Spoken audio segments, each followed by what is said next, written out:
en el que empezamos este repaso de fundamentos, nacemos de nuevo, pero es un nacimiento lógicamente espiritual. ¿Por qué espiritual? Precisamente porque el Espíritu Santo empieza a morar en cada uno de nosotros en el momento que nos arrepentimos y declaramos que creemos en Jesucristo y lo recibimos en nuestro corazón y lo recibimos. Ese recibimos es recibir ese Espíritu Santo y empieza a cambiar nuestra vida y a empezar una nueva vida espiritual.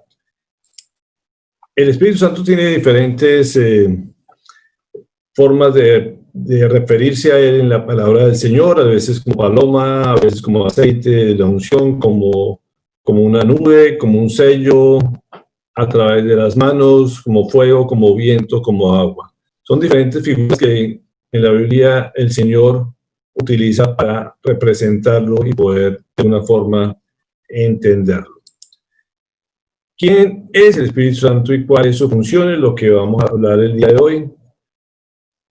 Y como decíamos el otro día que conversábamos, a veces es lo que debiera ser lo más importante para toda la iglesia. A veces es un tema que poco se toca o poco se estudia.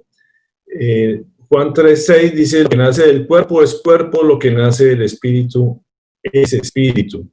Así que, como volvemos a mencionar, es un nacimiento completamente espiritual que lo hace el Espíritu Santo. Y ahí tenemos que hablar con el concepto de la Trinidad. Es claro que la palabra Trinidad no aparece en la palabra de Dios. Sin embargo, hay muchas referencias donde se mencionan las tres personas que trabajan conjuntamente. Esas tres personas, como todos sabemos, es el Padre, el Hijo y el Espíritu Santo, representados aquí en esta gráfica. Y el Espíritu Santo es la tercera persona de la Trinidad. Cuando mencionamos persona, ¿a qué nos referimos? Una persona tiene una identidad, tiene una voluntad propia y tiene unas emociones. Y esto es clave para poder entender parte del Espíritu Santo. El Espíritu Santo tiene una clara identidad a través de la palabra de Dios, tiene una voluntad cuando él determina hacer determinadas cosas y tiene unas funciones, y lógicamente también tiene unas emociones, y vemos cómo se entristece a veces el Espíritu Santo por nuestro comportamiento. Eso es lo que podemos definir como una persona. Yo sé que es un concepto complicado, cómo podemos hablar de tres personas siendo una sola. Y quiero darles unos ejemplos aquí, como ven en la gráfica. El caso del trébol. El trébol tiene tres hojas, pero en sí es un solo trébol.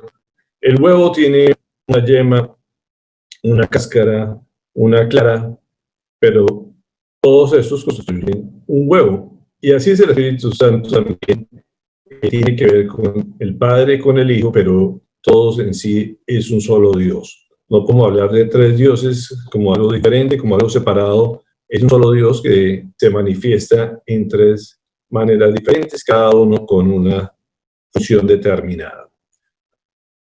Así que es lo que podríamos mencionar, muchas cosas de tres en la naturaleza. El tres es una figura que básicamente habla de unidad y de complemento.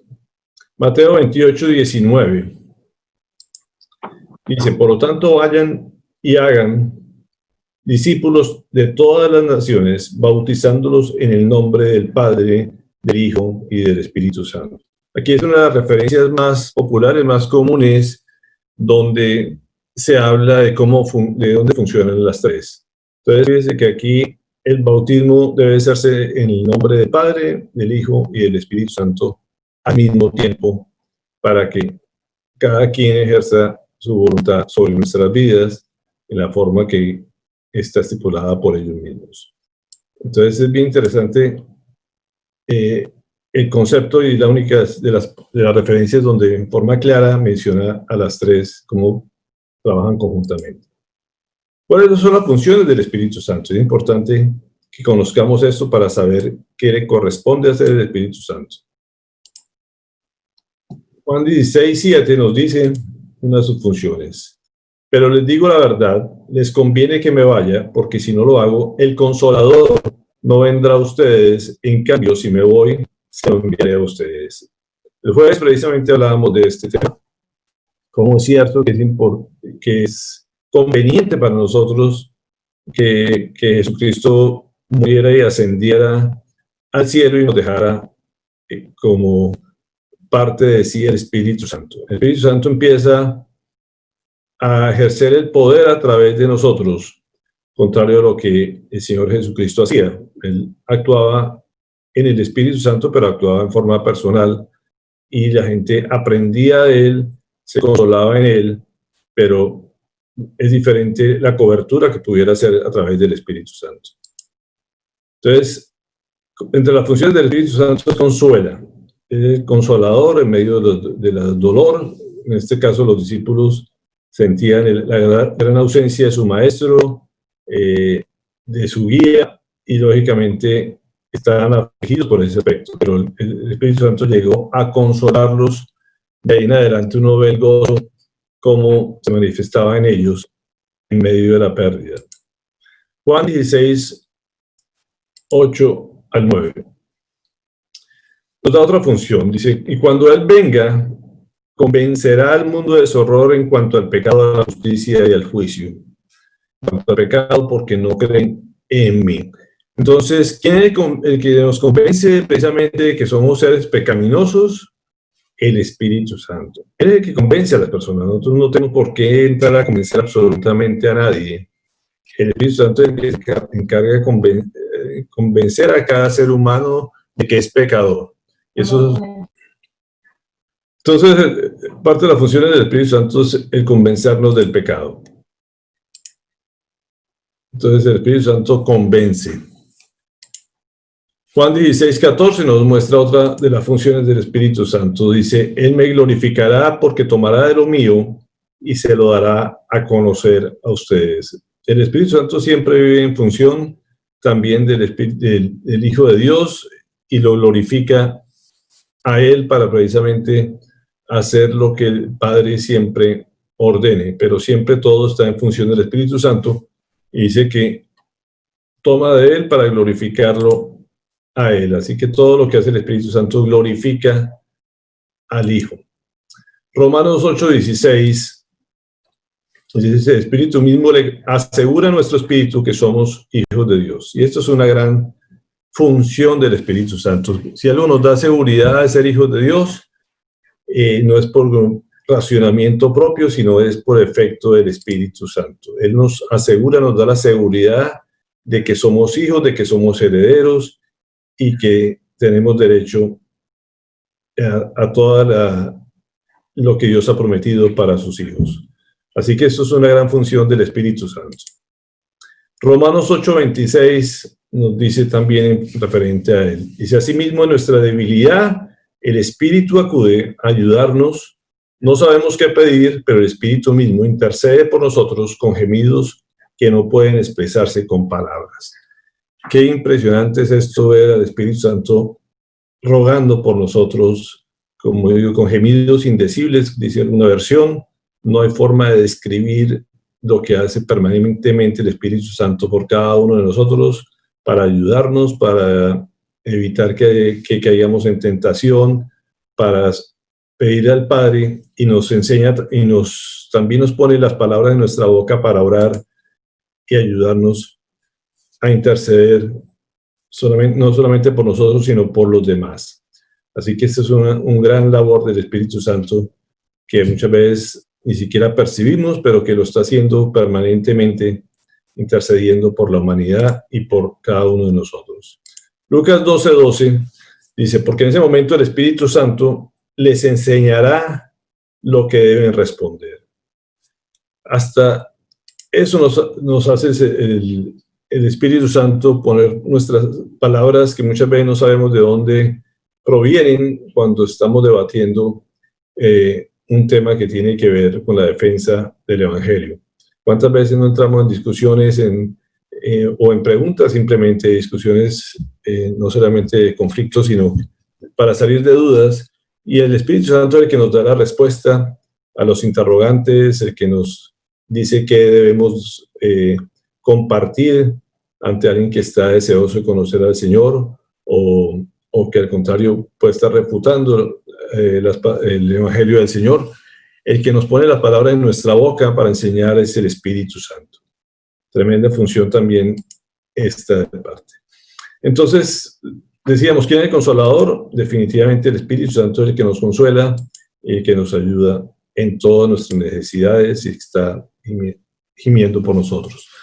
Aquí es importante que aclaremos, como decíamos también el jueves, una cosa es cuando el Espíritu en el Antiguo Testamento aparecía en forma esporádica, a través de personas, de profetas, pero siempre se refiere que estaba sobre las personas. Era como una figura que aparecía en forma aislada, que hacía manifestaciones sobrenaturales en oportunidades y siempre aparecía sobre el templo o sobre las personas.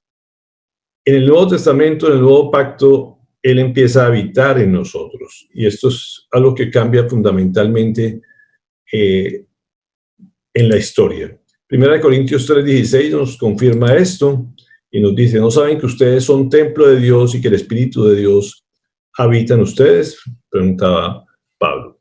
Y aquí ya, como les decía, cambia la situación. Ya no hay templo, ya la gente no tiene que ir a un lugar determinado para sentir la presencia del Espíritu Santo, como mucha gente todavía acostumbra, pensando que está en determinado lugar o solamente en algunos momentos de la historia. Él habita permanentemente en la vida de todo cristiano cuando el Señor, uno en forma voluntaria decide recibirlo.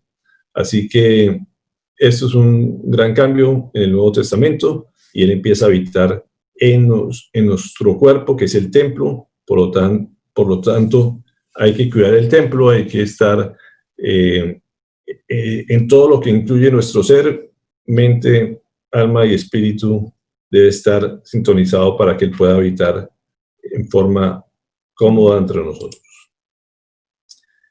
Entonces, ¿qué somos nosotros? Somos el templo del Espíritu Santo. ¿Dónde habita el Espíritu Santo? Debes tener claro que es en nosotros. ¿Y quiénes tienen el Espíritu Santo?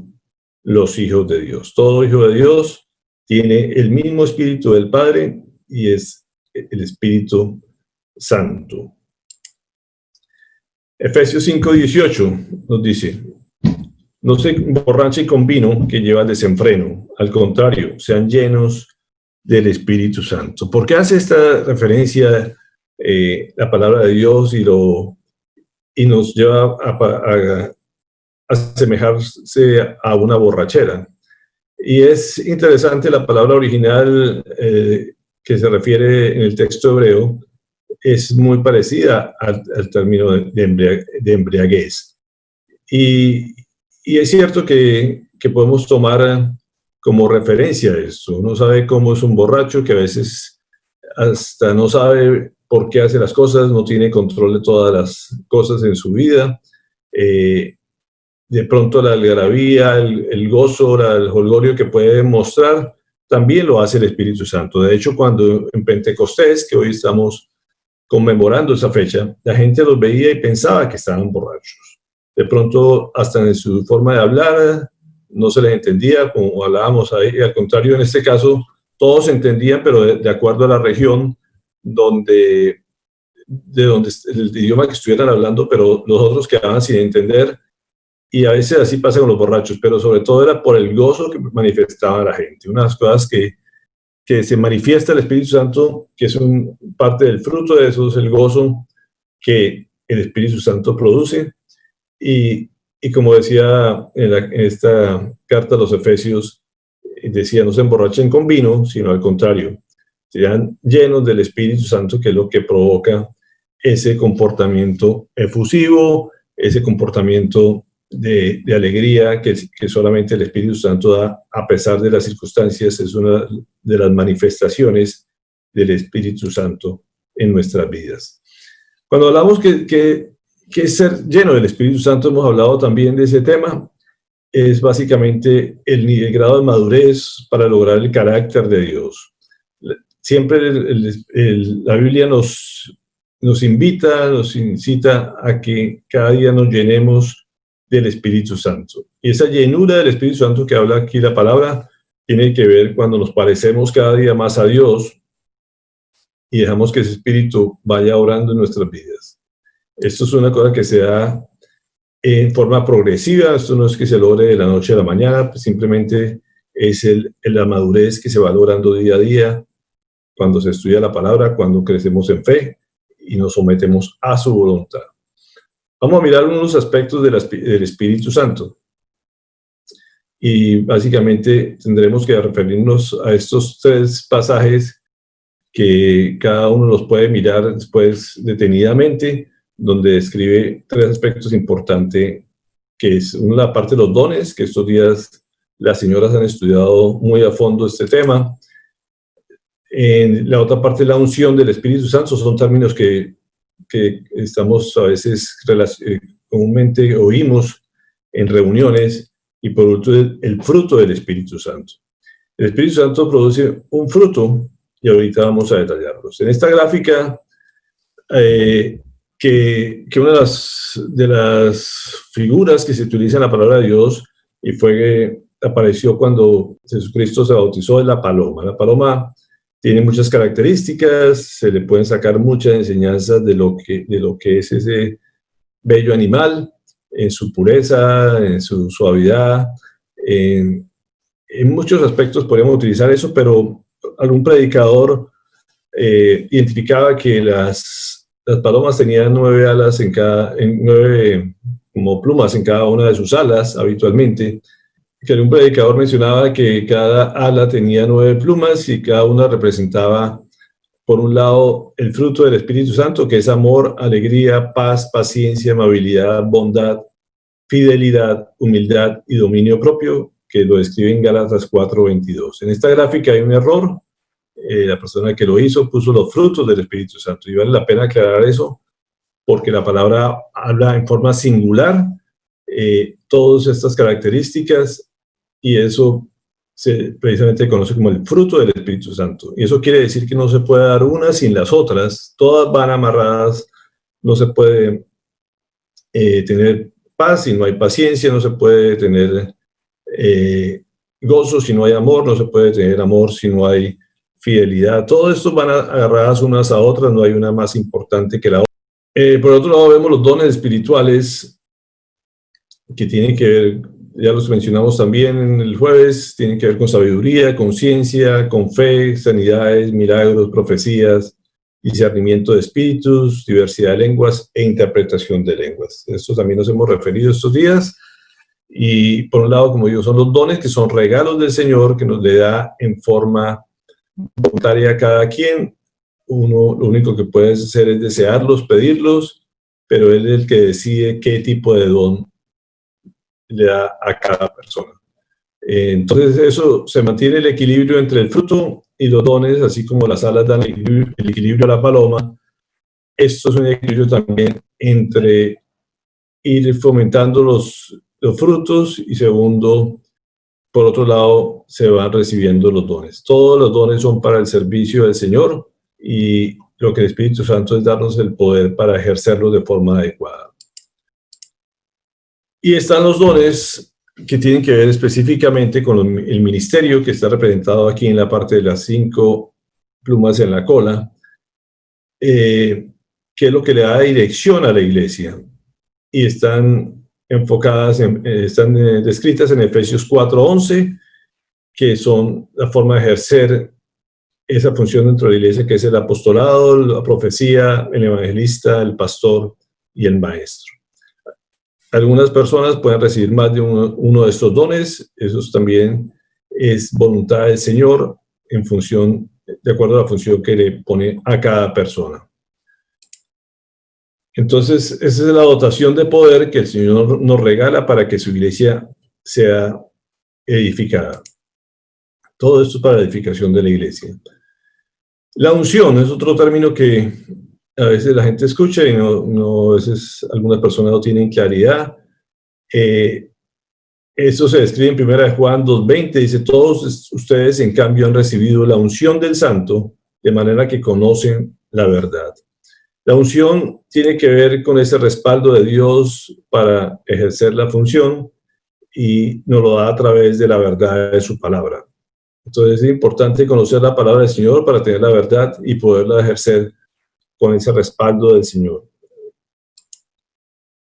Como decía, el fruto es al fin y al cabo, o la llenura es el carácter de los hijos de Dios. A medida que se desarrollan, como les decía siempre, el fruto no es el resultado de, el fruto es la parte final de estar alimentando el tronco, a través del tronco, de las ramas, todo lo que, de tener las hojas, todo lo que proceso que hacen las plantas para poder al final lograr el fruto al final.